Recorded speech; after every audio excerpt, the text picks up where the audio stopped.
Hey everyone, I'm Камерон Bертуццi, back here with the second video in this playlist of arguments against 20 arguments against God's existence. If you need the link to the playlist, just look for it in the description.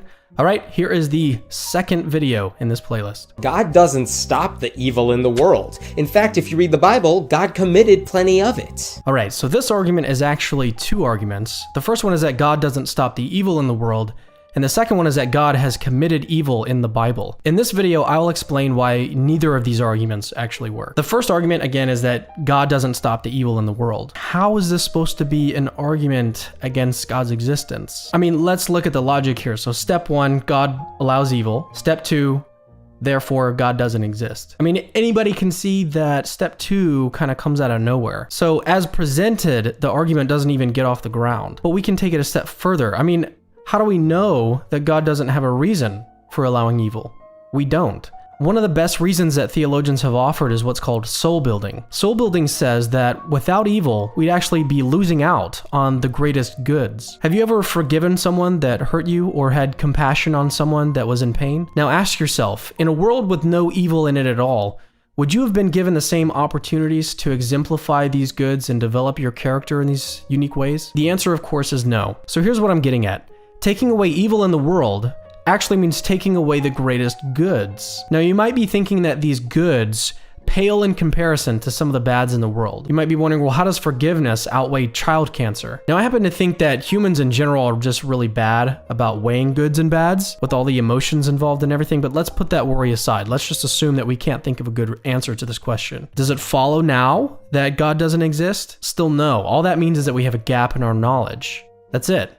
Saying, I don't know why God allows child cancer, but surely God has a reason, is a completely legitimate answer. After all, there is a limit in what we can understand, so we shouldn't expect to know everything. So the gap between God allows evil, step one, and therefore God doesn't exist, step two, is actually really big. All right, let's go back to the second claim. The second claim is that God committed evil acts in the Bible. Now, if Himmet had actually mentioned one of these, we could have taken a closer look. But since he hasn't, I've got to give more of like a general response. So let's list out the steps again, just like we did for the first claim. Step one, the Bible depicts God as committing evil acts. And then step two, therefore God doesn't exist. I mean, again, step two kind of just pops into being out of nothing. God's existence doesn't depend on how we interpret the Bible. I mean, maybe our interpretation is false. So let's assume the actual worst case scenario that some passage in the Bible, again, we don't have specifics, but some passage in the Bible depicts God as evil. Does it now follow that God doesn't exist? Of course not. All that would be required is for the Christian to develop a more nuanced interpretation of that particular text. This is why arguments against the Bible are not really good arguments against God's existence. When I point this out to skeptics, and actually a lot of Christians respond this way too, is they'll give a kind of slippery slope type argument.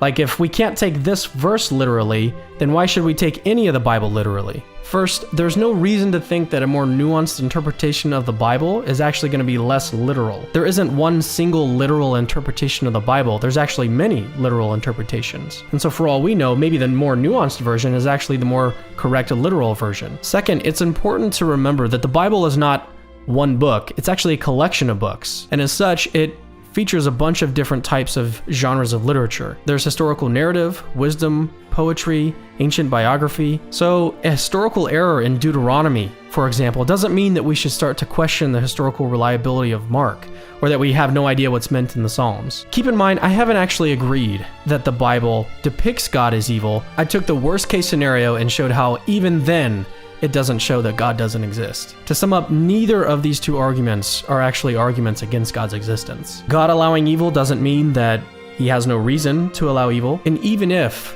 some interpretations of the Bible depict God as evil, all that's required of the Christian is to adopt a different interpretation. It doesn't follow that the Bible has an error, nor does it follow that God doesn't exist. All right, thanks for watching. If you enjoyed this video, make sure to like it and subscribe to our channel. The next video in this playlist features one of the most controversial stories in the Old Testament. So if you're in the playlist already, just sit tight. And if not, click the link in the description. You'll be able to watch the next video automatically. And last time I mentioned that Christianity is true, so this time I'll just say Jesus rose from the dead.